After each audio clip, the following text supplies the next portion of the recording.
کندهار کې د امر بالمعروف ریاست مسؤلان وایي په دغه ولایت کې د ښځو د حجاب مراعاتولو لپاره کمپاین پیلوو. کندهار د امر بالمعروف ریاست مسؤلانو ویلي چې په دغه ولایت کې د میرمنو د حجاب فرمان د تطبیق لپاره کمپاین پیلوي.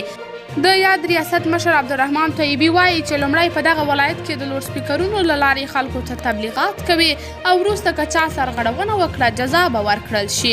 نوموړي چې نن یې په دغه ریاست کې یوې غونډې ته وینا کوله ویلي که د حجاب له کمپاین وروسته هم میرمنو هغه حجاب چې دوی ورته ټاکلی په پام کې ونه نیسي د کورنۍ نارینه به یې محکمې ته راکش کړي. دغه راز هغه دا هم ویلي چې له دوی وروسته به په هوټلونو کې پر قیلون هم بندیز ولګیږي. دا په داسې حال کې ده چې د میرمنو د جبري حجاب فرمان په اړه په کور دننه او بهر پراخ غبرګونونه پارېدلي دي. تازه طالبانو د تلویزیونونو ښځینه ویاندویانې اډ کړي چې په تلویزیون کې د راڅرګندېدو پر مهال د ماسک وکاروي. د دغه چارې په غبرګون کې نارینه ویاندویانو هم له ښځینه ویاندویانو سره د خواخوږۍ لپاره ماسکونه تړلي دي. قدرمنو لیدونکو، تاسې د دې موضوع په هکله څه نظر لرئ؟ کمنټ کې شریک او چینل سبسکرایب کړئ.